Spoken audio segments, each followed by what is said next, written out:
Hello, welcome to the Holistic Healer Podcast, a podcast dedicated to all things holistic. I am your host, Cheryl Lee. Today's guest, Dr. Gabriel Cousens. He is a holistic physician, a homeopath, psychiatrist and family therapist, Ayurvedic practitioner, and Chinese herbalist. He is also the author of 12 books, a yogi, a rabbi, and a healer. He is also the founder of the Tree of Life Rejuvenation Center and has been teaching the union of spirituality and living foods for decades. Enjoy the show. Hello, everyone. Welcome to the Holistic Healer Podcast. I am your host, Cheryl Lee, and today's guest, I am so excited to have on my show, Dr. Gabriel Cousens. And I've had to write down all of the accolades because they're so numerous that I was like, oh my goodness, I'd have to be like studying for a play or something to remember this. So you've been such an inspiration, and many consider you to be the grandfather in the living food space. You're a holistic physician, a homeopath, a psychiatrist and family therapist, an Ayurvedic practitioner, and Chinese herbalist. You are the author of 12 books, a yogi, a rabbi, and a healer. And you are also the founder of the Tree of Life Center for Rejuvenation. And you've been teaching the union of spirituality and living foods for decades. So welcome to the show today. Well, thank you. I'm very pleased to be here. And the way I like to start is to dance a little bit, because dancing gets the spiritual joy going. Okay. And so I invite everybody, including you, to dance along with, and we'll dance for about 3 minutes. And then we'll go into a few minutes of meditation, maybe 3 minutes of meditation, just to focus the mind. So we bridge with the spiritual joy into a higher consciousness, and then we go to a quiet mind. So that's amazing. How we like to start. So okay. We're ready to go. Okay, and I'll let's just do it. take my shirt off. Here we go. And out of the way. You can start. Now, how are we ready? We're ready.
Amazing. Wow.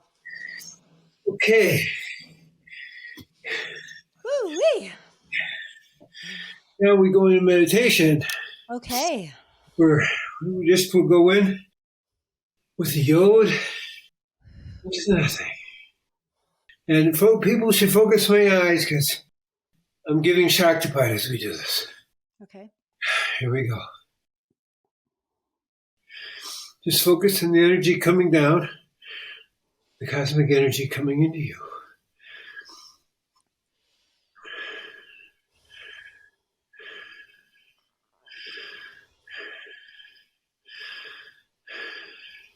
Okay, now in the meditation, yo. And here we go.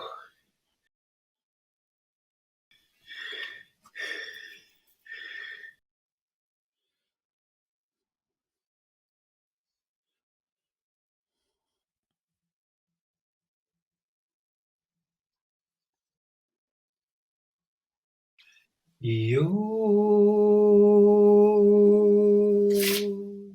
Slowly come out of meditation. I'm just going to put my shirt on. Thank you. And I'm just going to also ask if Michael could leave the meeting now, if that's possible. He may have already left. Yeah, just because we've got, if you could just leave the meeting. Yeah, thank you. Thank you. Thanks. Thank you, Mal. Yeah, thank you. Perfect. There we go. Great. Okay. Wow. Thank you so much for that. That was like invigorating and amazing. I've been learning about Shaktipat, and so looking into your eyes after that was actually quite powerful for me, honestly. Yeah, well, that's the idea. Yeah, it's amazing. Wow. That drummer, Ori, on my 80th birthday, we were on the rooftop and we were playing for everybody. Wow. He's good. He's good. He's amazing. I'll have to get some of his recordings. Okay. I will connect you. Thank you. That'd be amazing. So I thought it would be a good place to start. I've got quite a few things I'd like to discuss with you, but of course I always like to start just so my audience who may not have heard of you, just to kind of give a little description of your journey of how you got to be in this place that you're in right now, along the timeline of going into living foods and being 80 and dancing like you're 15 in front of me. Yeah, it's good. So my journey started maybe when I was one. Right. 1943, and I had TB, age 1, which at that time was almost a death sentence. There wasn't any treatment. So, except my parents' prayer, Yep. I'm born in Chicago, and, it's a tough time, right? Uh-huh. World War going on and so forth. So, I obviously recovered from that. Yes. Thank goodness. Yes. And at the age of 4, I knew I wanted to be a doctor. Now, no one in my family had ever been anything in the medical field. Wow. My father actually immigrated from what's known as Russia, Poland. Okay. He walked across Europe at the age of 11. So, wow. Obviously with my grandfather. But at the age of 4, I knew I wanted to do it. And then as I progressed at 8 years old, I began seeing these men in white, spiritual teachers. Uh-huh. Mm-hmm. I didn't know what they are. My parents didn't really know what they were. That wasn't their world. Right. And then when I was 16, my older brother was killed in a car accident, and that sent me in doing a lot of meditation. But I didn't know what meditation was. I would just sit in his room and be very quiet. Right. Right. Okay. But that brought me into this world, the meditative world.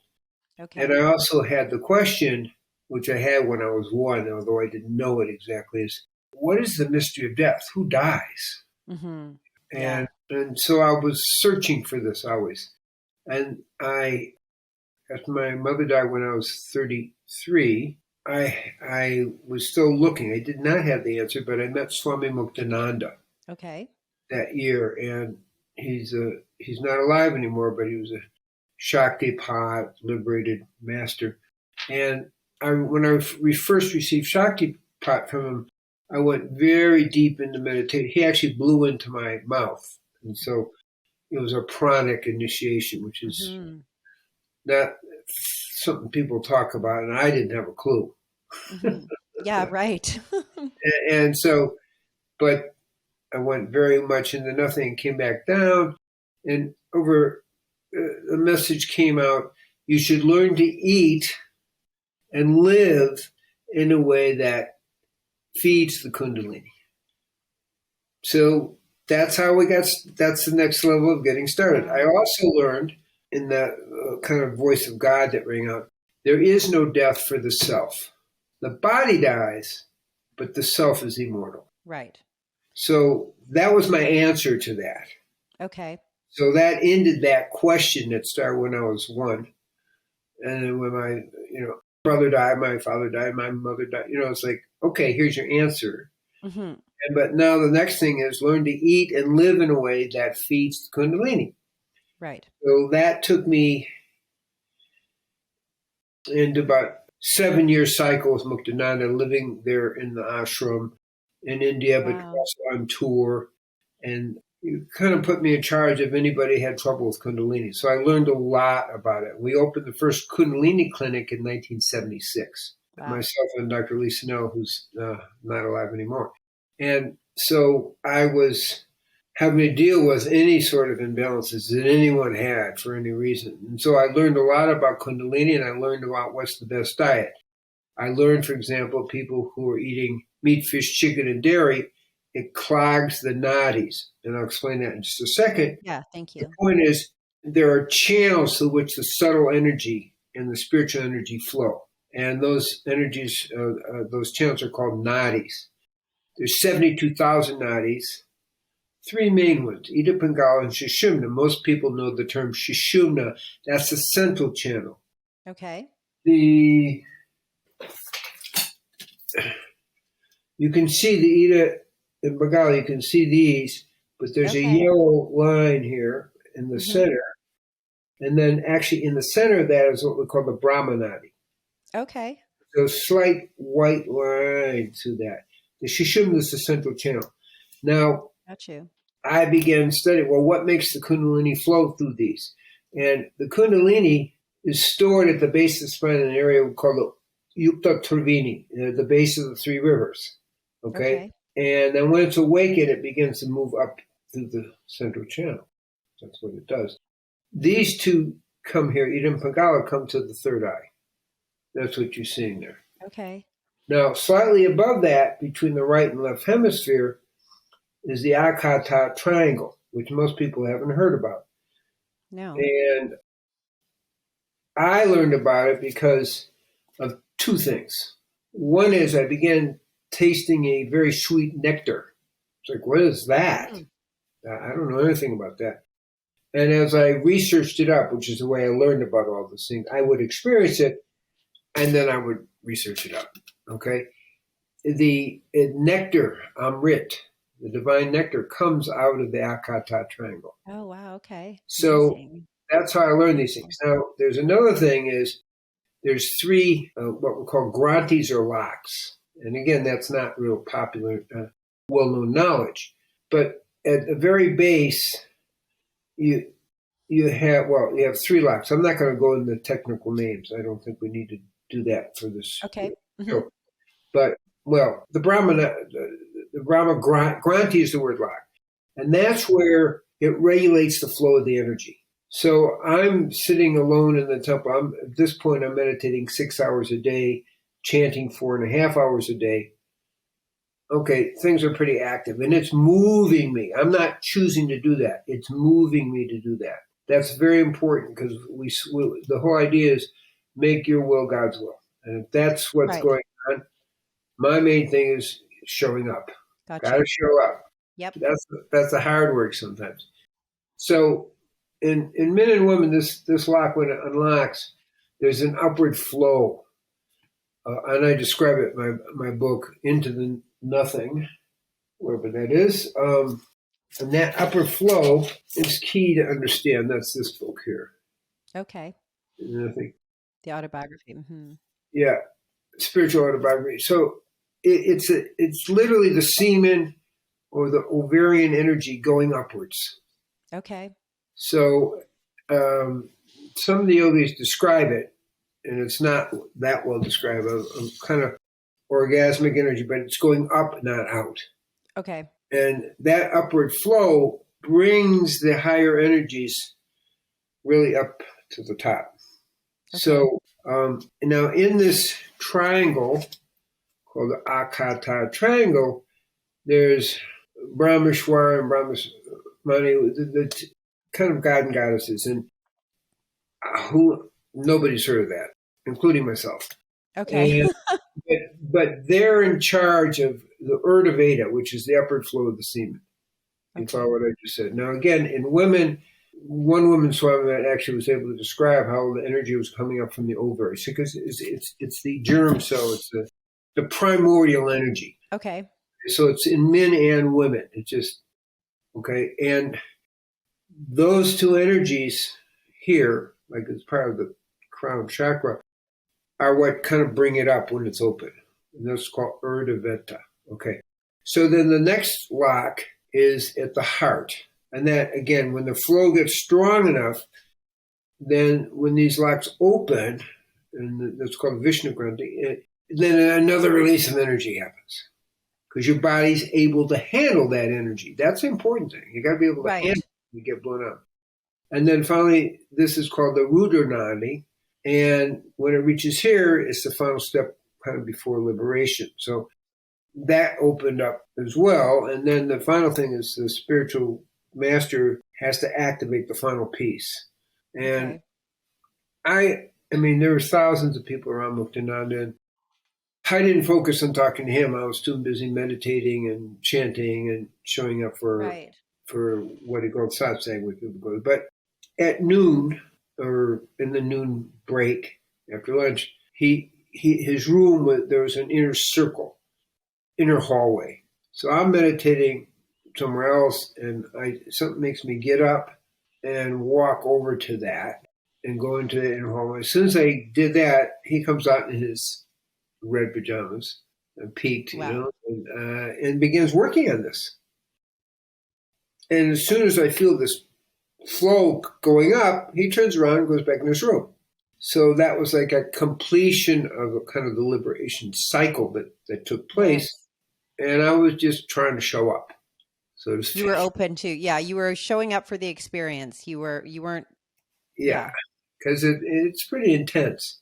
So that kind of describes, that's how in my book or books where I'm able to talk about this from a very firsthand experience. Now, one of the things is these nadis, 72, but 3 main ones.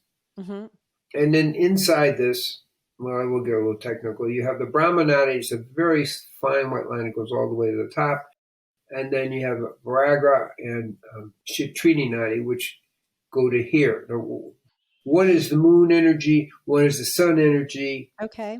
Brahma energy goes up. So all these things are going on within us. I mean, they're just happening. And the way I, again, did it is what is that? And then I go look in the literature and ask some of the people that knew something. And so that's how I learned it. Now, meat, fish, chicken, dairy, energy of death blocks the nadis. Right. So I learned when people felt too much Kundalini going on, they eat meat or something to slow it down. I said, okay, let's reverse it around. So you don't want the energy of death going into your nadis. Absolutely. Got it. And that's how I began to move towards the live food diet. That's that simple in a way. Right. Now, I became vegan in a totally different way. My wife was pregnant with her second child in 1973. And we both had this nightmare that the fetus was a chicken. We were going to eat it. And I became vegan after that. Boom. Wow. One day conversion. So you got to have a certain amount of humor with all this. Yeah, of course. Yeah, you should. You sure do. So when you were open and you were receiving teachings and you were having that work done on you at that time, were you on a living food diet at that time? Not in India. Not in India. Okay. I mean, the thing with India is if you don't cook the food, you're going to get sick. Got you. Yes. It's Totally. For sure. guaranteed. I was on a minimal diet. Okay. I would have some cooked vegetables and papayas and bananas. So it was, partially live food. Got you. And really just eating one meal a day, Mm-hmm. with the papaya and things like that. Mm-hmm. I really went to live food as soon as I got back to, America. And, because it's so simple. Right. And that was what I was directed to do. So that's how that happened. Wow. People who tried to be on live food in India and the ashram, they all got sick because of the Yeah. Of course. parasite. Yeah. For So sure. one of the things we have to be aware of when we talk about what's your location, right? I don't advise people. I say you're eating live food now, but when you go to India, you need to eat cooked food because you're going to get parasites if you don't. Right. All the Ayurvedic doctors I knew, they all had parasites. Everybody, it's like, and that's kind of the story. So Wow. there was one ashram in India where they were actually teaching live foods. And I don't know what they had mastered. I visited them for a day or two, but somehow they weren't getting sick.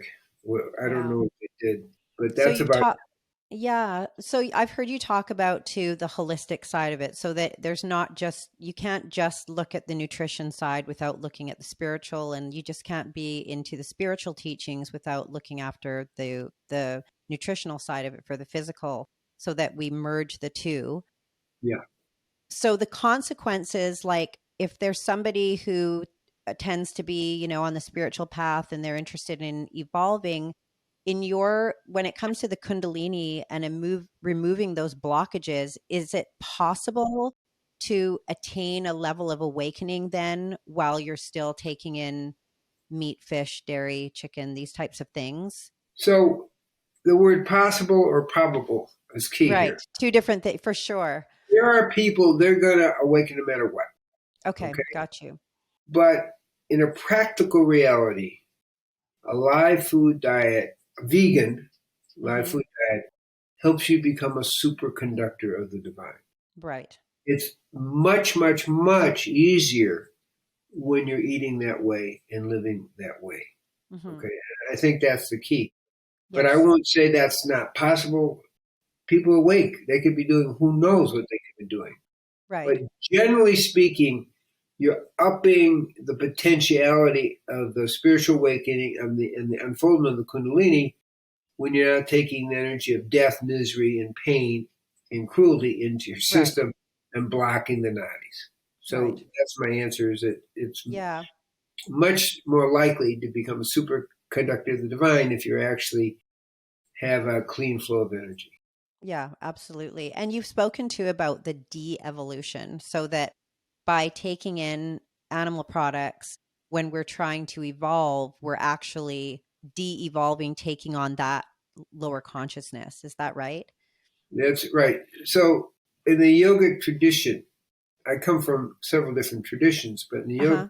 tradition, we talk about the animal ego. And the animal ego is less evolved. Right. And so what the yogis teach is when you're eating meat, fish, chicken, and these days dairy, although 1,000 years ago dairy was not a problem because they didn't have hormones in the Right. milk. Yeah. Would not like it is today. You take on the animal ego, which lowers your consciousness. So we're talking multiple levels of energy. We're talking live food. Now, there is a research in Germany, and they found that in terms of energy, people eating junk food are maybe having 1,000 units of energy. Okay. And people who are eating a cooked food, organic, is like 43,000 units. If you're live food, it's 83,000 units of energy that you're, Mm-hmm. see it with Carillion photography. And if you're doing that plus Chinese, plus herbs, Okay. you get up to about 116,000 units. Wow. So live food plus certain activating, I'm going to call it tonic herbs, definitely increases your energy to a very high level. And that helps the awakening and helps you become more of a superconductor and generally energized down to the mitochondria, which are the energy factories in the cell. So all that is the kind of the play of how that works. Yeah.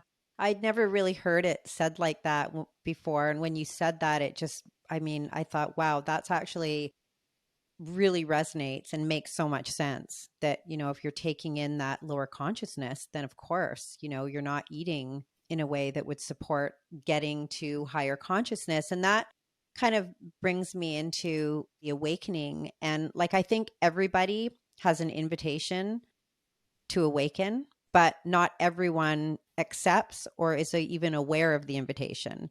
And so I'm just wondering, like, how each individual's journey, their soul journey on this planet, in this life, how, I guess my question is, to awaken, to actually have the awareness to even know that that's possible and what Okay, needs to go into that. I get it. I'm going to just mention one more thing. Yeah, for sure. Studies I mentioned were measuring biophotons, Okay. the energetic radiations given off by the person after they've, on this certain diet for a while. So Okay. that is actually not a theoretical statement. It's a biophysics statement. Just to make that clear that it's pretty Yes. hard science. Okay. I just wanted to make Yeah, that clear. absolutely. That's great. Biophoton energy. Now, people have destinies. Okay. Hmm. I'm not saying anything new to your audience.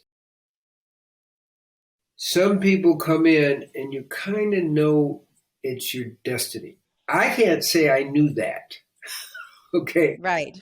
But it was clearly, I can look back at and say, what are you doing? You're 8 years old and you're seeing these Right. men in white, ascension beings. It's like, Yes. okay, well, there's a hint, right? Yeah. There's just a little nudge there. Yeah. So, so it became more and more obvious that something more important was going on. And then when I Gotcha. began meditating, even though it wasn't in the best, happiest circumstances, it's like, well, okay, that's the way it is. Because my culture wasn't one that talked, focused on meditating or, Right. or vegan or live food diet, anything like that.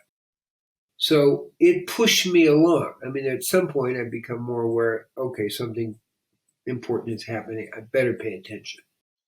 So what I would say is that it really pushed me along. Now, Ramana Maharshi became awakened at age 17, something Hmm. like that. And now he came from a culture, obviously, where people were already very aware. Now, Hmm. what he did showed his level of awareness. He said, okay, I'm young. I need to go meditate on a mountain for a few years before I come out Right. of public. Integrate. Hmm. And he had that understanding of that was his destiny, and a culture that really supported that understanding. Hmm. Right. So we're kind of put in different cultures and different settings, somewhat according to what's going on. So I would say not everybody knows they're supposed to be liberated. Not everybody knows that even there's to be focused on spiritual life. Now, the good news is at some point in your lifetime, the door opens. As I write in the book, it's important to walk through the door. Because if you Right. don't walk through the door, it closes. Yes. And maybe 20 years later, it may open again and you pay attention. Hmm. So we have that. And there's some people, the door never opens in this lifetime. Right. But That. they keep evolving, and maybe next time it Hmm. opens. So I think we're talking about different levels of destinies unfolding in Yes. different ways. Yeah. When I look back now, I can understand about those men in white, and they were actually my three teachers from different traditions. They all wore white, but I didn't know that at that time, of course. At the time, yeah. So what I began to do, obviously, is develop that awareness, and then it unfolds. And then I remember when I lived in Petaluma, California, and I'd come back from India about 1982 or 3, and I was doing a fire ceremony in the morning and just meditating.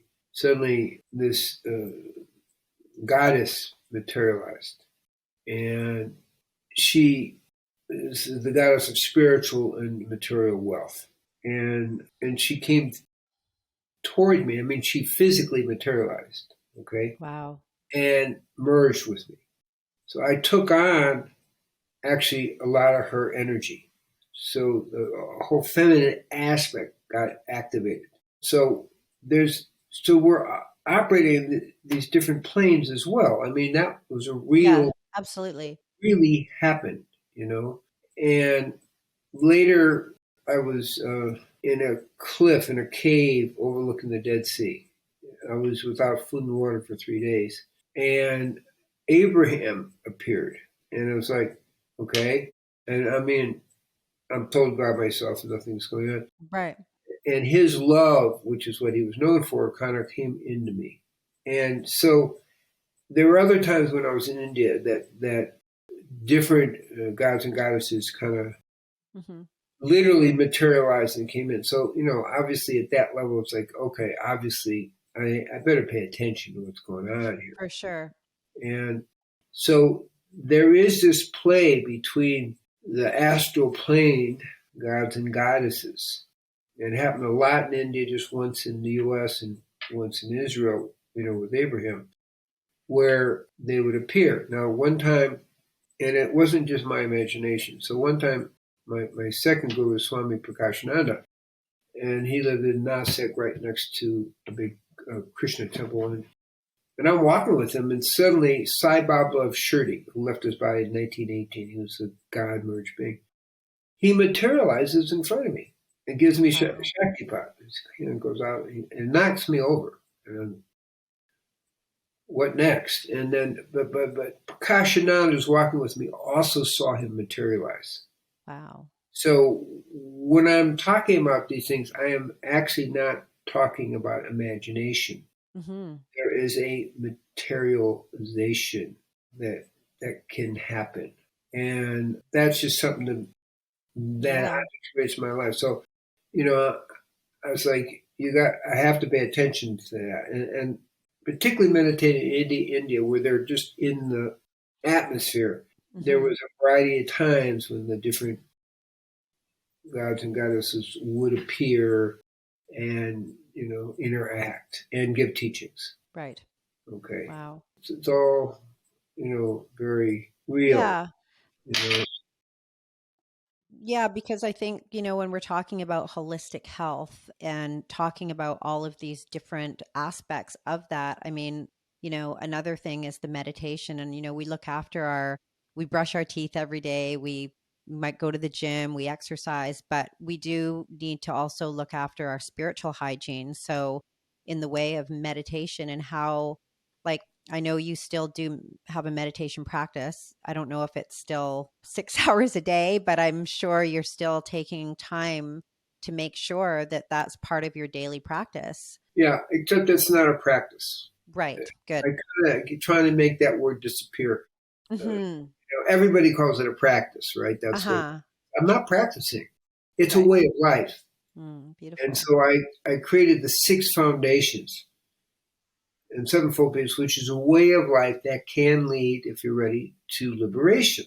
In any case, it elevates you. So number 1 is the vegan live food nutrition and spiritual fasting. We run spiritual fast twice a year. I mean, you can do one in Zanzibar, you know, we do it in Israel, different places. It's okay. And, you know, for a week, okay. That's one. Second is spiritual dance, pranayama, breathing exercises, and yoga asana. My wife is a Kali Ray yoga teacher. She's been doing it for 37 years. And, you know, and I'm doing yoga 5 days, 6 days a week.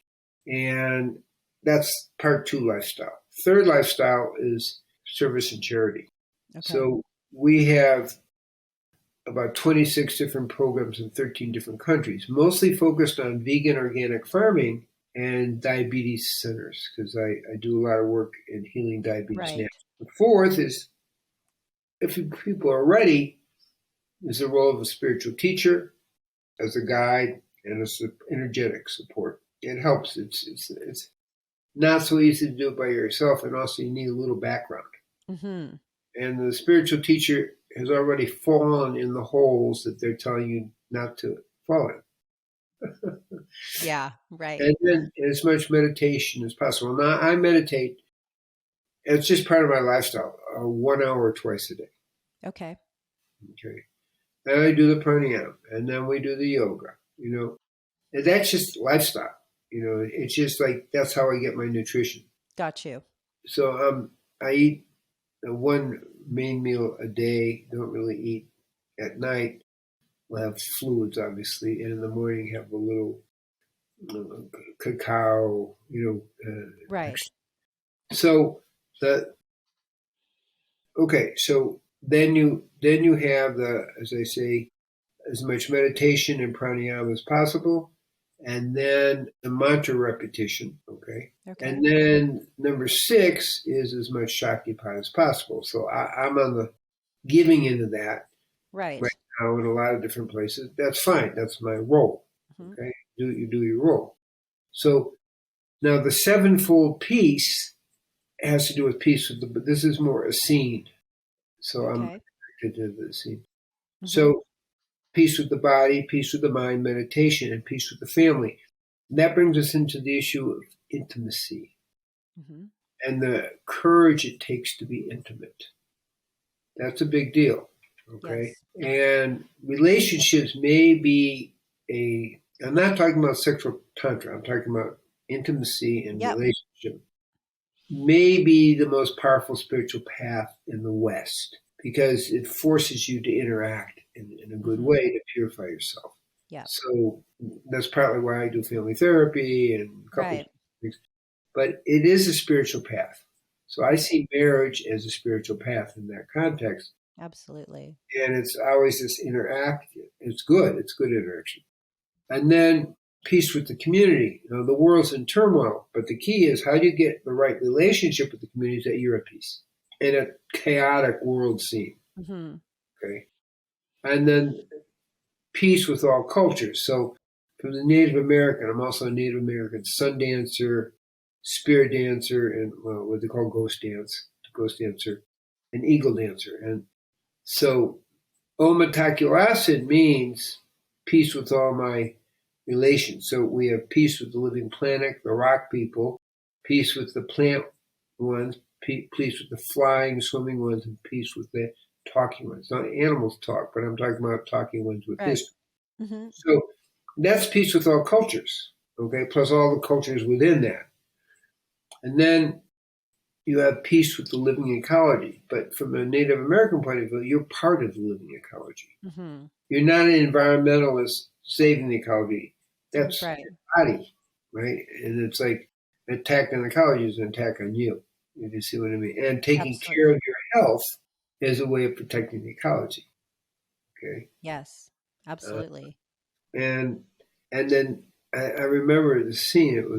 I was in Alaska teaching, and it was an evening program, and there's a psychologist. He got up and he was clearly drunk. Okay. And it's like, you're talking to me about peace with the ecology? Yeah. And you're wandering around the stage drunk? Give me a break. Yeah, exactly. Yeah. So, and then finally, peace with God. So that's a way of life, okay, that leads you to higher levels of consciousness, but ultimately to liberation.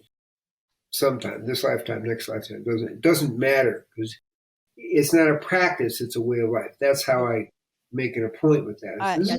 Love that. Yeah, a good way to live. You get high, you get happy. You're tuned into it. Yeah.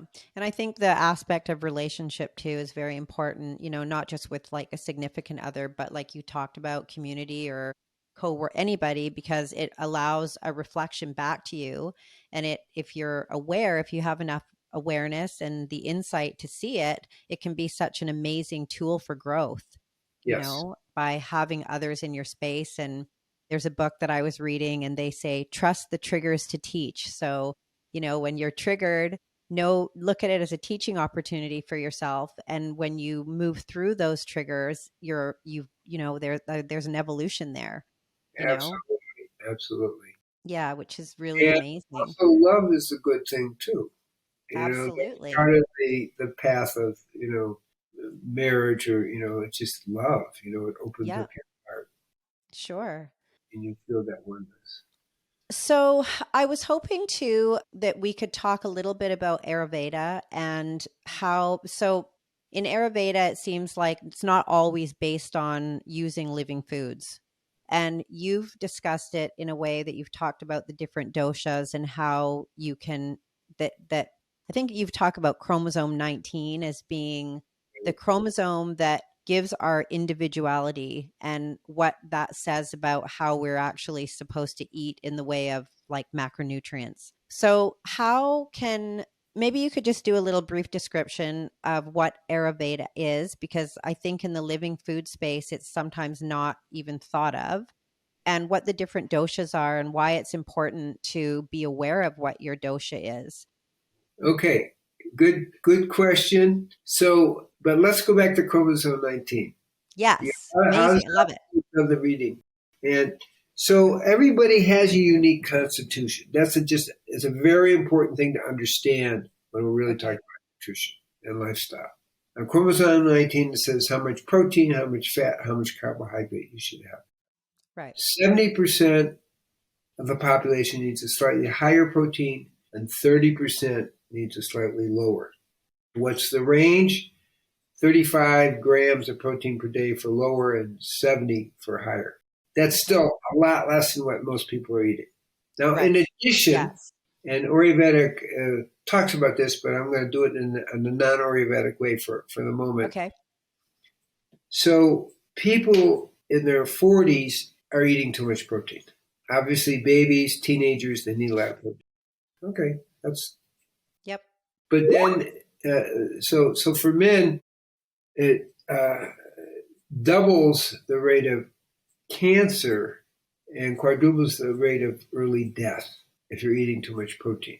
Now, flip it around. So when I'm 60, as you know, I'm a little athletic, so I'm doing my pull-ups, and I'm just not breaking 25. And that's a lot more than I did when I was captain of an undefeated Amherst College football team. Okay, fine. But I'm stuck at 25. What is the problem here? And then as I'm studying, it's like, okay, when you're little, you're around 60, 65, you actually do need more protein. So I added 1 tablespoon of blue-green algae. Okay, that's it, 1 tablespoon a day. And and within about 6 weeks, I went up to 100 pull-ups. Where you're doing pull-ups. Yep. My point is, I added 1 big tablespoon of blue-green algae, E3 Live.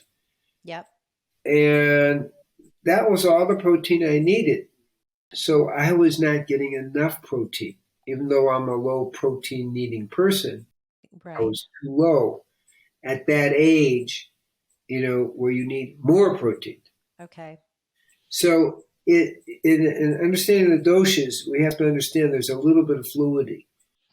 Chromosome 19, it's fixed, but it's not fixed the way exactly in the sense that different times in your life, you're going to need different amounts, same percentage, but different amounts. So when we look at the doshas, we're talking about 3 main ones, but it's 9 different doshas. Kapha, which I symbolize as like the elephant, lots of fluid and slow moving and emotionally very stable. And so, okay. And Pitta, the tiger, fiery, quick, the teenager. Okay. Okay. Now, everyone goes through a Pitta phase as a teenager, the hot, emotional, fiery, sexual teenager. So everyone's going to have more Pitta at that time. Got you. And a little bit less Kapha. The Kapha is your watery, your kind of fat little baby, thing, which is normal. It's not abnormal. Okay. And then with age, people can get more vata, which is thin and wiry. So the animal that is the goat. It's kind of thin. Tiger is fiery, and the elephant is watery and thick and big and slow moving. Okay. Now, we actually have all three doshas. Each one of these qualities are doshas. Kapha, Pitta, Vata are the three kind of types of dosha. But for example, I'm more Kapha, Pitta, Okay. with a little bit of Vata because I'm very stable. It allows me to fast for 40 days or do whatever I need to do. Go days without food and water. It's okay. That's a Kapha ability. Okay. But as I shift, like in the 60s, I begin, more Pitta is coming out. So I'm having more of that Pitta fire because I'm Kapha Pitta, but now it's shifting to Pitta Kapha. Okay. You see how that works? Uh-huh. So we have to understand that these things flow. They're fixed. You're Kapha Pitta or Pitta Vata, but that changes Over time. Mm-hmm. over time for everyone. Okay. So at this stage, here I am at 80, it's like, well, I'm not really going into much Vata, but I'm shifting a little bit more Pitta than Kapha, whereas earlier I was more Kapha, football player kind of thing, and then Pitta secondarily. Does that make sense what I'm saying? Yep, absolutely. So it's key to understand this as a flow and that we have our unique constitutions that determine how our diet should be. There is not one diet for everybody. We aren't cows. Right. Eating grass. Okay. So it's extremely important people understand and figure out how to figure out what your constitution is. So in my book, Conscious Eating, I kind of lay it all out. And I have a whole chapter in Vata because it's the one that's hardest to understand. Yeah, very good. I got that one too. You have done your homework. This is very good. Yeah.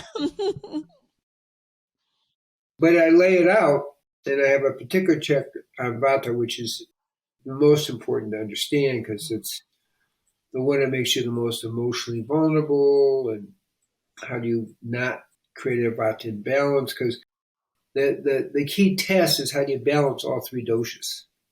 Okay. All three qualities. And it's very easy for people who are about to get out of balance from a variety of things. So particularly, I work with some people, I say, the big test in life is being a Vata, primarily Vata. How do you live in a way to balance it? That's your challenge. Okay. Yeah.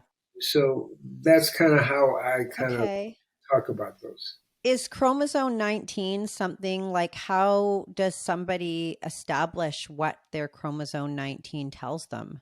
Well, good question. The research was done at Stanford. Okay. And, checking out your chromosome is a little bit expensive and not something that's very accessible. So right. I developed a questionnaire. Okay. I actually developed two questionnaires. One is the Kapha, Pitta, Vata, a lot of questions to say, well, what's your dosha? Mm-hmm. And, just, they don't need anyone to do that, but that questionnaire gets you that. You can also take the Ayurvedic pulse, but you need someone to do that for you. Okay. So, and I also have a questionnaire for fast or slow oxidizer, and that questionnaire is actually available on my website. treeoflife.mn.co. And that's 30 questions. And it tells you if you need more or less protein as your dietary focus. Okay. And so those 30 questions are very helpful because it helps you figure out basically your dosha in that way too. But I have a longer questionnaire, but the 30 questions is the one that most people go to because fast oxidizers, a person needs more protein in their diet. Slow oxidizer needs less protein. Right. And I'm assuming that questionnaire is going to take age into account so that, if you are in the 60 plus, you are going to need a little extra protein than you would. Right. But it gives you the trend. Right. That's the key concept, is what's your trend. because you can't do everything from a questionnaire, but you give the training, your person needs more protein or less protein. And within the context with age, you're going to need a little bit more protein, Got you. and I think that's that way of thinking about it. So now, and I know like your advice is kind of more along the lines of keeping sugar at a low. And that is also with the case of fruit. And I know there's a lot of fruitarians or people who have more of a high fruit diet, like fruit centric as being the main part of their diet. And then they add the greens in kind of as a side. And we can look at books like Johanna Brandt. I think she cured herself of diabetes eating just grapes and these types of things. So is there ever a place for a fruitarian or a higher fruit diet within any of the doshas? Okay, you do ask good questions, so thank you.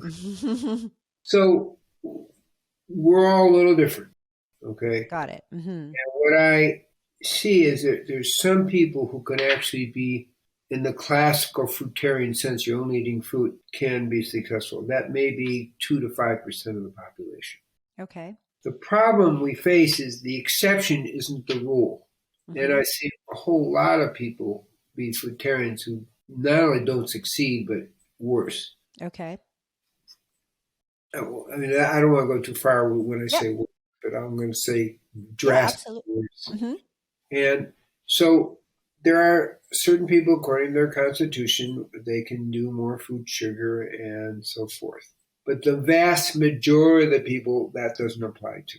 Okay. And that's how people get confused with this fruitarian, and it's the greatest diet ever. Well, that's for you, who are having a good experience with it. But after 3 to 4 months, a lot of people do not do well. And I think if we kind of see it that way, and we kind of see it may take a few months to get there, but it's not the best diet for everyone. That's what I've observed. Right. Some people can do it, but and I don't want to talk about some people who claim to do it. Sure. There are people who can do it. Gotcha. And what I've evolved, for myself is I've just been eating less and less. That's something I think has happened with age. But I measure it, and this is how I like people to measure a diet. How's your energy? Do you have endurance all day long? Do you get tired at 3 in the afternoon? Okay. If any of those things are going on, you're on the wrong diet. Right. Yeah. I think it's very important to ask yourself those questions, not just kind of think, well, I'm eating on a fruitarian diet and just kind of let things kind of fall by the wayside and not pay attention. And that next thing you know, 10 years has gone by and you've got, all of these issues potentially. Let's say less than 10 years. How about a year? Less than 10 years. Yeah. And then you have to rebuild people, and there's no need because people are eating to a theory and not to the reality of their bodies. Gotcha. And that's the sad thing about all the dietary stuff. We think, again, we're a bunch of cows. There's one diet for everybody and so forth, but there's a broad range. And that's how I put the fruitarian at this in. And, that 2 to 5% of the population who can do it over the years.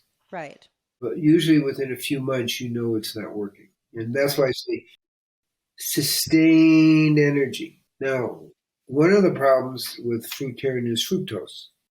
Fructose is 10 times more inflammatory to the brain neurons as glucose. 10 times more, literally. Okay. So that's not so good. It also imbalances your leptin, different hormonal things in terms of diabetes. So, and there's always going to be a person who, quote, cured themselves of diabetes eating fruit. Right. But they're the rare exception, and they do a great disservice. Okay, so in 3 weeks, in my book, there is a cure for diabetes. So right. There we go. Great. Okay. Diabetes. In 3 weeks, 61% of the people are cured of diabetes, which means a blood sugar less than 100. Yep. And, and healthy and functional and good weight and clear mind. Okay. And that's for type 2 diabetes. Now, type 2 diabetics who are on insulin, 96% of them will come off insulin in 3 weeks Yeah. Mm-hmm. and have a close to that rate of healing. Type 1 diabetics, surprisingly, 20% come off their insulin and, are healed. To me, that's a huge surprise. That's Yeah. an unimaginable surprise. And most people think type 2 diabetes is not healable, but to see type 1 diabetics heal and stay healed over the years, which I have done and which I've seen, that impresses me.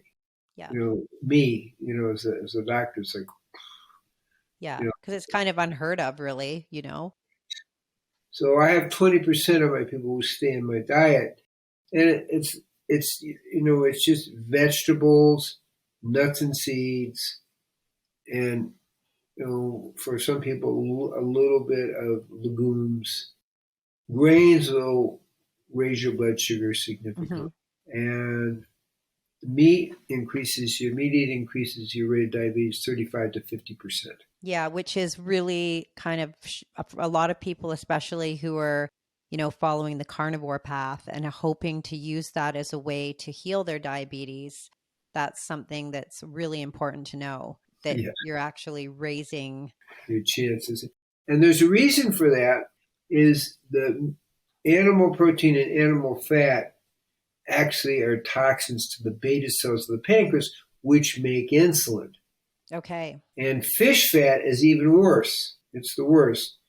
So people who eat fish 2 times a week have a much higher rate of diabetes. Mm-hmm.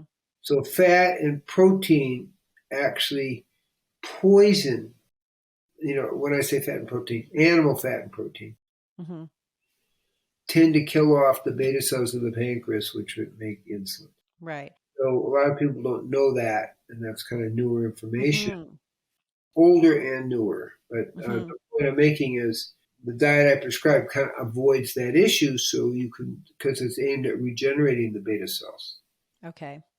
So, and I would imagine that goes for people taking 1, 2, 3 tablespoons of concentrated fish oil. I mean, that's going to be, a lot of people are doing that as a part of their supplemental regime, thinking it's, bringing down inflammation and all of these things. But right. And we kind of recommend, getting a long chain omega-3s from yellow algae. Right. Which happens to be where the fish get it from. Yeah, exactly. Yeah, that's where I get mine from. Exactly. Yeah, absolutely. Look at the source of where the fish are getting it from and then go to that. Right. Yeah. And that gives you a lot of the DHA, whereas the fish are very high in EPA, which is okay, but DHA is more important. A lot of women have postpartum depression. And what I discovered was that the baby takes in a lot of DHA from the mother, and a very high percentages of pregnant women and post-pregnancy women become deficient in DHA. Okay. And that leads to postpartum depression. Mm-hmm. Usually that heals in 3 to 6 weeks by supplementing with the yellow algae DHA. Got you. 1,200 to about 300 of the EPA. Okay. Ratio. So deficiencies because those are essential brain fats, and it's a very common thing. So I like women to actually supplement during pregnancy with the extracts of the yellow algae. Okay. That DHA 1,200 versus EPA 300, so they don't get deficient and get into a postpartum depression. But it's good to know that it's very healable. I think that's the important thing. It's like, let's replace that and give it 3 weeks to 3 months, and you're gonna be okay. Will go away. Yeah, your depression will go away. Okay, amazing. I prefer women don't get depressed, with pregnancy. It takes the fun out of it. Absolutely. Oh my goodness, I can't imagine that. I had 3 pregnancies, and I felt I went raw food all through my pregnancies, and I had home births, and everything was, amazing. I just see women who are pregnant suffering Yeah. almost like right from, the day of conception. And it's just, I think I feel so grateful that I didn't have a day of suffering. Yeah. So I know we're getting kind of into our interview here in time, and there's a few other things I wanted to ask you, but one more, I wanted to kind of get into fasting a little bit. I have some questions around that, but I do have one question about you. You said that you incorporate yoga into your lifestyle about 6 days a week. What are your thoughts on hot yoga, doing yoga in like extreme temperatures? Well, it's a subtle kind of thing. Okay. It's good because it loosens your muscles up. Uh-huh. It's harder to do yoga in cold weather. Yes. Sure. Okay. But I don't think as a thing and sweating and getting, because I mean, you can do it and I don't think it's a bad thing, except if Okay. you're a person who's vata and then you're going to be a pitta person definitely has a hard time because they're heat sensitive. Right. So you put a heat sensitive person in a hot yoga room and you're doing them a disservice. They're not going to do as well. Okay. And they're going to not enjoy it. They're going to be uncomfortable. If you're a kapha or a vata, predominantly, with the three doshas, then okay, it's going to loosen Okay. you up and it'll be better. But for pittas, not a good idea. Okay. Actually, Yeah. it could discourage people because it makes them feel terrible. Yeah. Okay. I just wanted to ask, just because I know you do incorporate yoga. So I was just wondering, because a lot of people do love a hot yoga practice, especially here, kind of in the Pacific Northwest, where it's colder. We have colder winters. And so it's something that a lot of people really love to do. But I just wasn't sure your stance on it from how it affects the body. Yeah, Um, I think it's nice to do it hot. I mean, I've lived in the desert for many years. I love the heat. Okay, so I have no problem with that. yeah. But what I see is pittas suffer with it, Okay.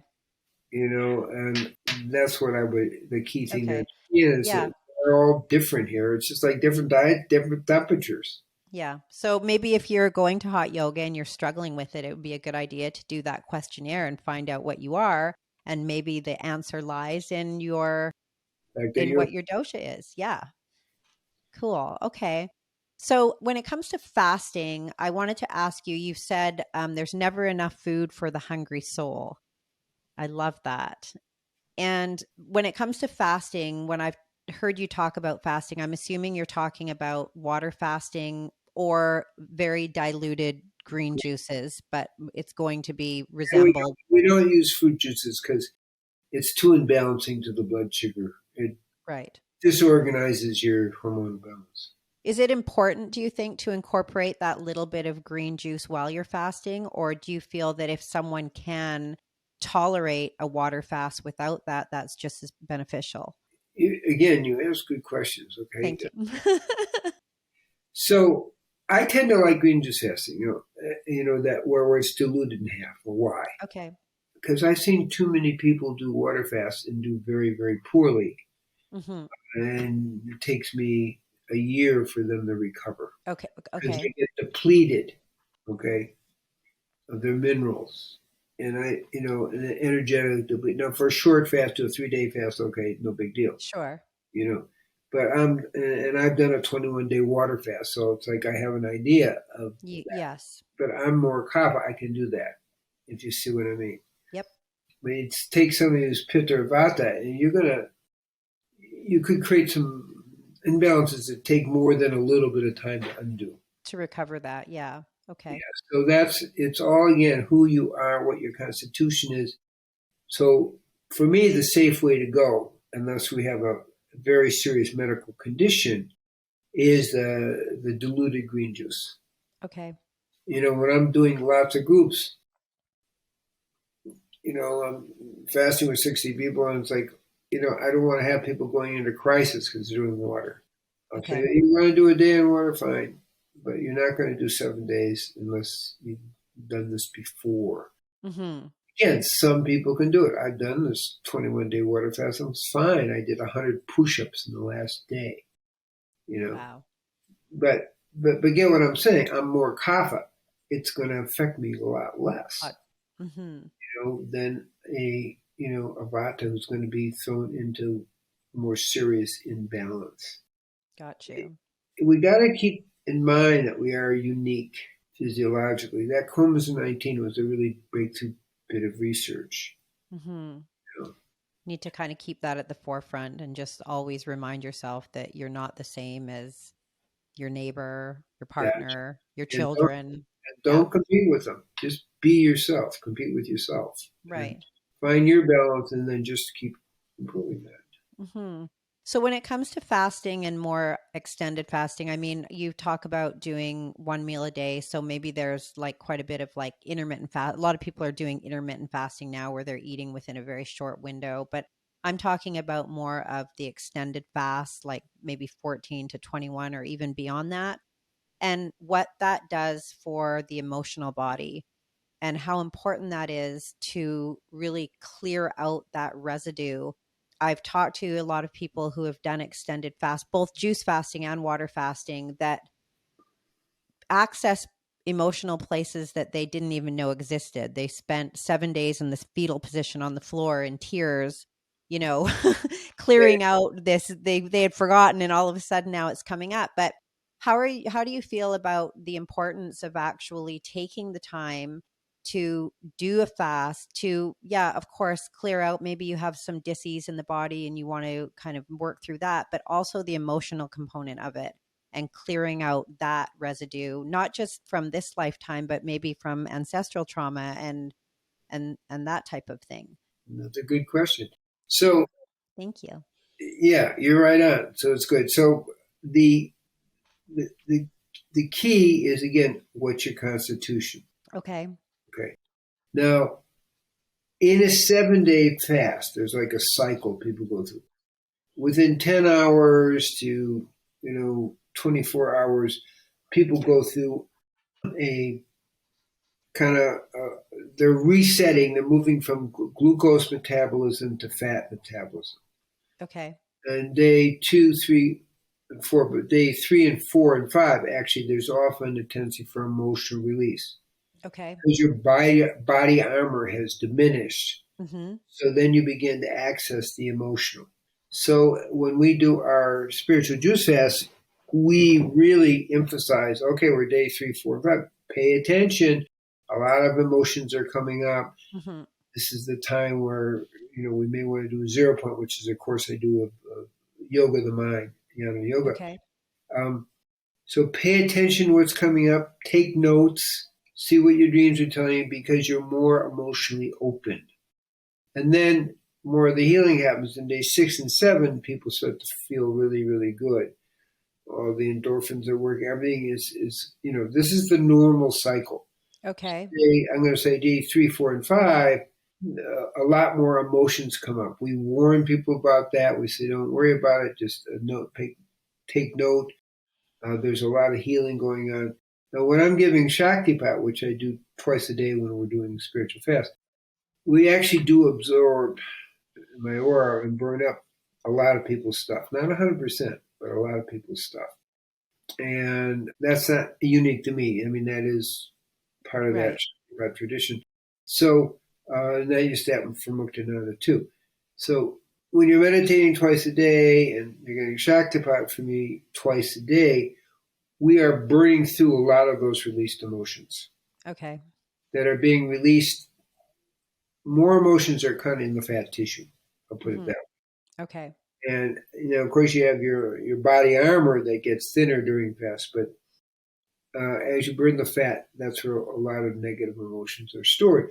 Plus, you're also doing enemas every day, once or twice a Right. day, and you're clearing out the colon has a lot of negativity. So by the time you reach day, 6 and 7, you're pretty high because you've cleared out a lot of toxins from the brain and from the colon, and so you're just a lot clearer Mm-hmm. and happier.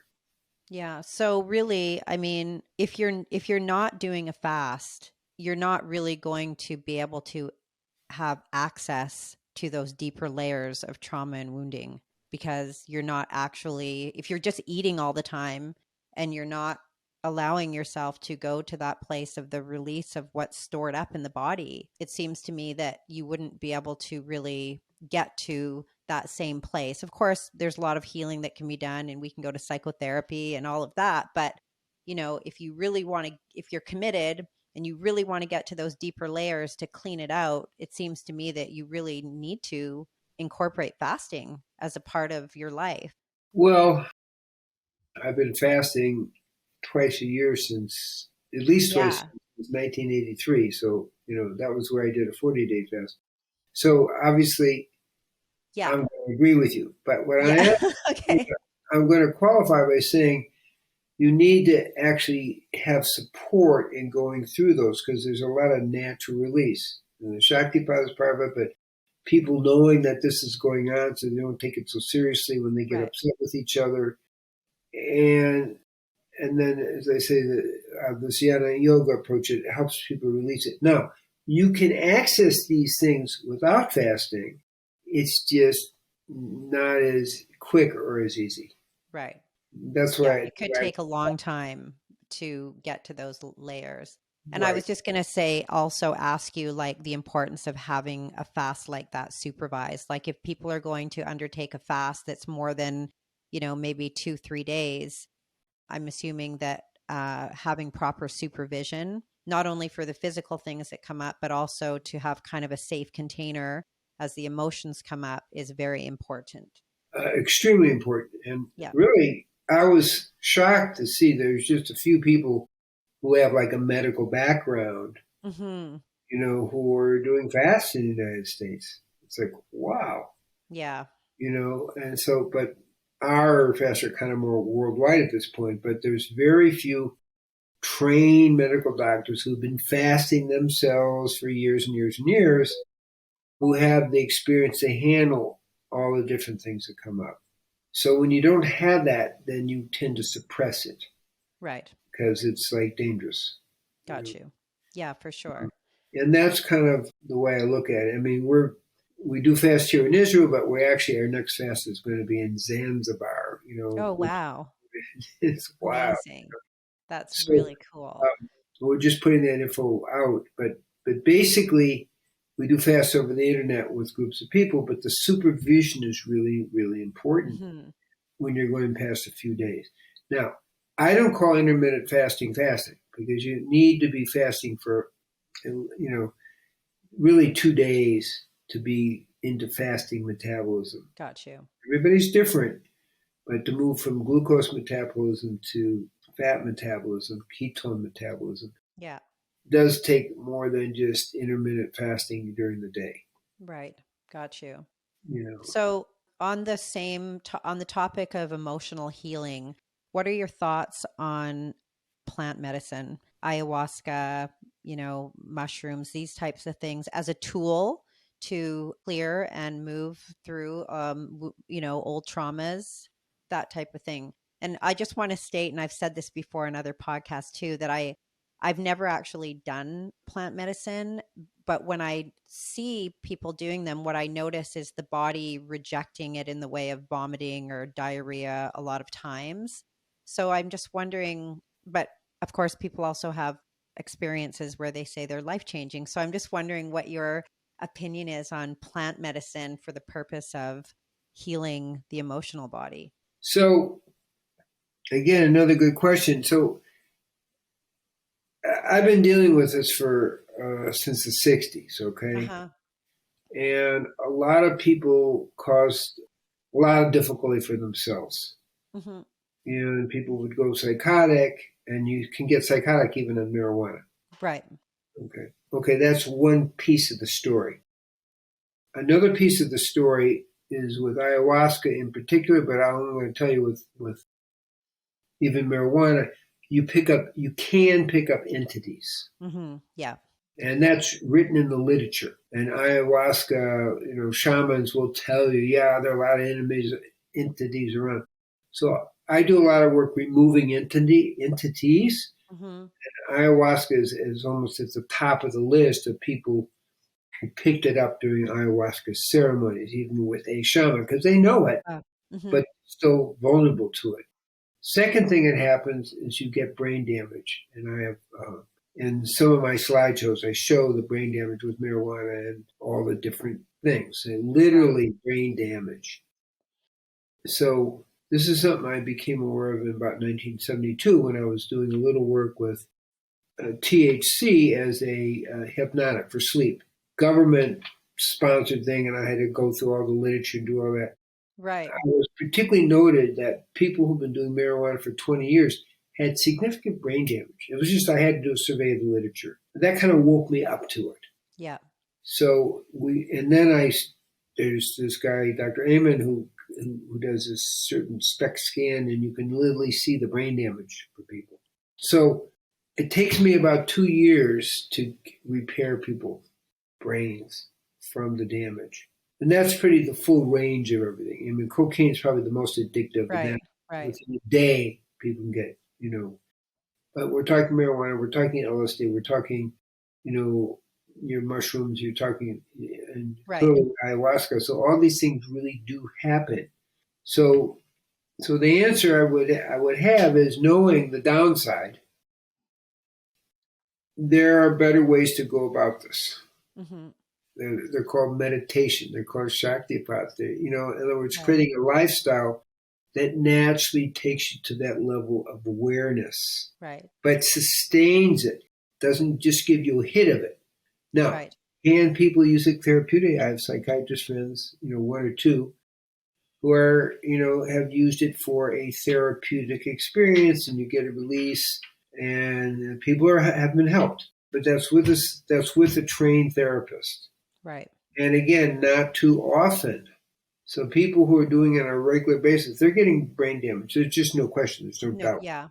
And they're picking up entities, a high rate of picking up entities. That's why you go to a bar, it's called spirits.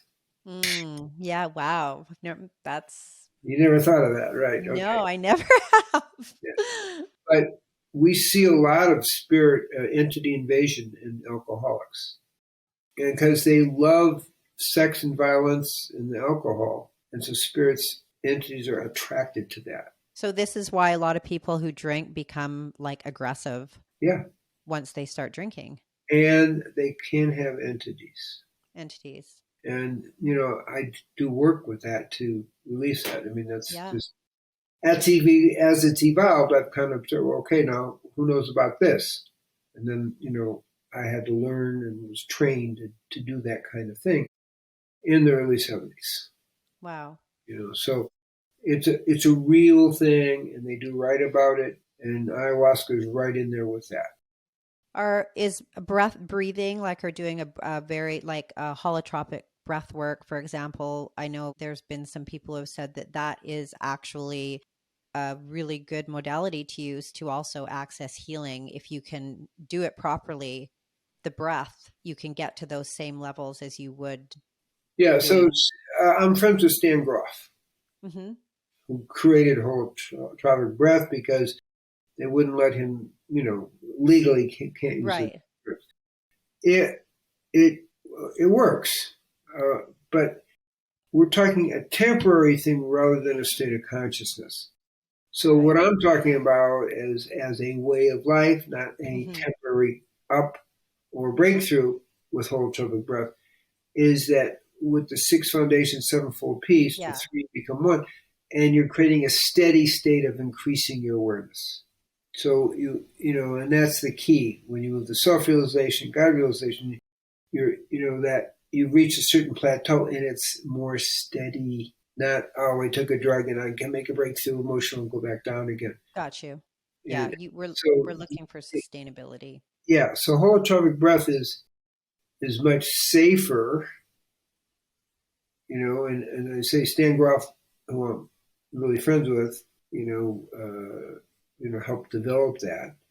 So, it's a good thing, but it isn't necessarily, it can awaken spiritually, but it's not the same thing as a lifestyle. And and integrating all of those measures that you just spoke about as a way of life. Right. That's the key concept. A way of life, a natural way of life, natural, meaning you're not using drugs and so forth, that can lead to liberation. Right. Now, I'm not saying like I had the vision of the experience of merging with Lakshmi and taking on some of the qualities, and this, she basically impregnated me in a certain way. Okay, that's not a drug thing, and that's a different thing. Right. Where there's some access to the astral planes, because that's where the gods and goddesses can emerge from. That's a different kind of thing, where you're getting inputted and physically, but also emotionally, mentally, and spiritually. They're coming to teach and help out. Okay. You That totally can get something like that with a little bit of the astral plane, because most of the drugs take you to the astral plane. They don't take you to the mental plane or the supercausal plane. Okay. You follow what I just said there? Yes, I do. So that's the other thing, is it puts a lid on things. Mm-hmm. Because if you're going there all the time, and the drugs, they almost get you programmed. And the deva behind ayahuasca is there to kind of capture you, if you understand the game. I understand. So that's why I'm not in a hurry to recommend that to anyone, because we have a natural way of living. It does it, and doesn't capture you, and doesn't limit you to the astral plane. And right. I think that's the important. So the David behind ayahuasca is very clear about wanting to say. Yeah. And I think it just comes back around to the liberation you talk about, the full having the spiritual liberation to be liberated. You're not going to be held in a container. Correct. So, and ayahuasca will do that, and your plant drugs, or, I don't know. Whatever it happens to be. Plant herbs, they're not necessarily medicines. This is the point I'm making. That's a euphemism, but it can be very detrimental. Got you. And it takes a lot of work to bring people back to normal functioning. Okay. So, do you have time for one more question? I know it's getting late in Israel right now. Your questions are so good. I always have time. Go ahead. Okay, one more question. So I wanted to talk to you about, so the concept of, we have health span and we have lifespan, and the whole longevity is really kind of prevalent right now. There's all kinds of different doctors that are talking about the longevity through different supplementation, through calorie restriction, through cold baths and sauna. I mean, it's just, there's so much, I think for a lot of people, it gets so confusing as to what to do and how many to incorporate. And I also feel that there's this, when we look into, for example, the notion of having more muscle mass on the body as being a direct correlation to living longer. So there was a study that came out talking about the VO2 max and your muscle mass are the most predictable health measures when it comes to how long you're going to live, aside from anything else. And I think people sometimes get a little bit, for example, the outer body. So we go to the gym and we're in the gym and we're lifting 500 pounds and we're trying to get like a big muscle mass. And I feel like this can also fuel the ego in a way that makes it so that, okay, well, then we've got to eat protein, we've got to get a 1 gram per pound. So now we're in those upper, 150 grams of protein a day.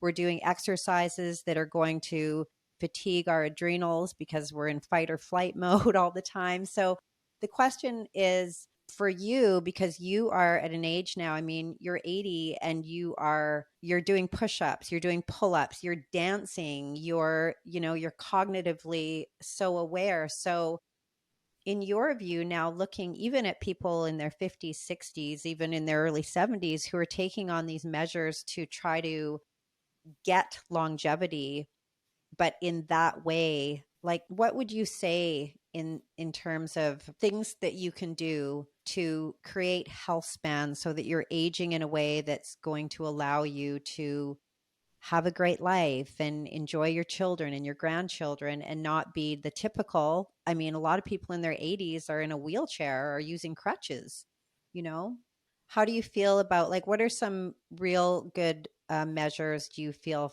that you're using right now that others might be able to take away in the space of having a more of a life health span and So longevity. again, you have a series of very thoughtful questions. So thank you. It's good. Okay.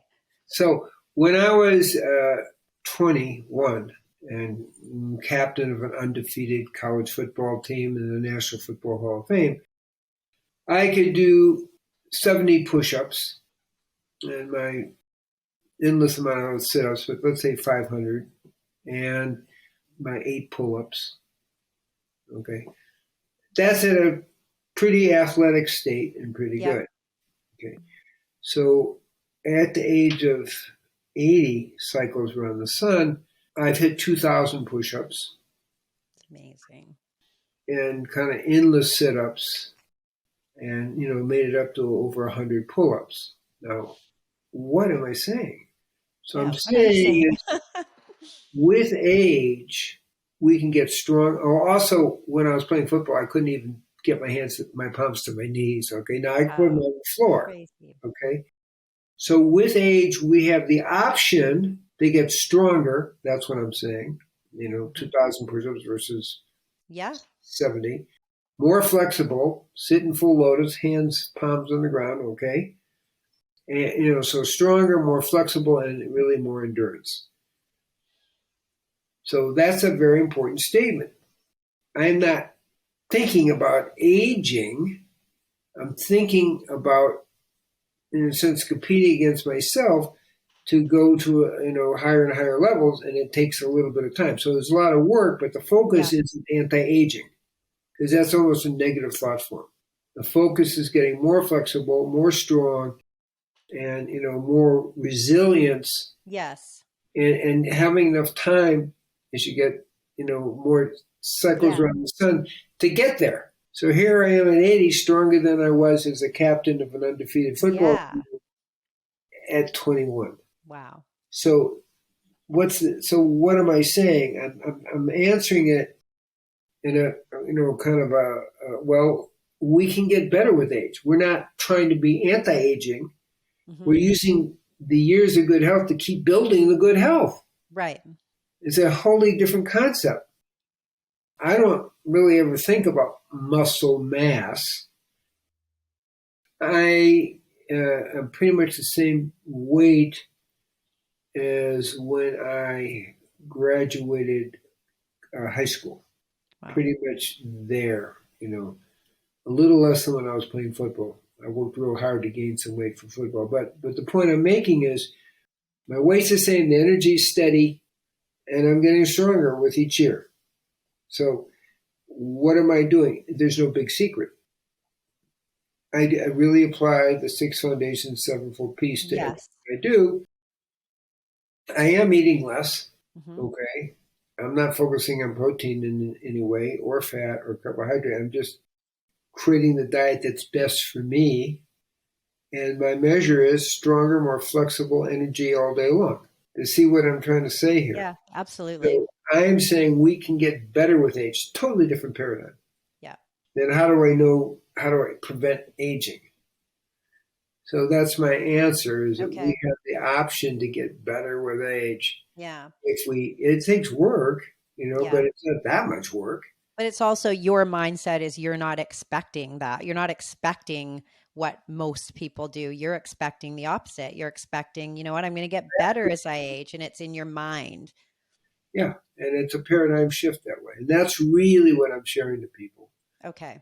Is go for the paradigm shift. Yeah. Powerful. That's a kind of a key concept here. Yeah, for sure. Okay. Wow. That's amazing. So I have one question that I ask all of my guests. It's the same question across the board. And the question is this: what is your authentic life print, your unique expression in the world as Gabriel Cousens? Well, I have to tell you, it changes with time. Okay. Uh-huh. But what you just heard was a part of that. Okay. Is that the concept that you can get stronger, healthier, more flexible, and more endurance with age. Okay.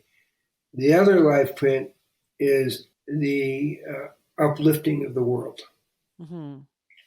So that for me, it's the service I've been doing, in Africa and Brazil and different places. Yeah.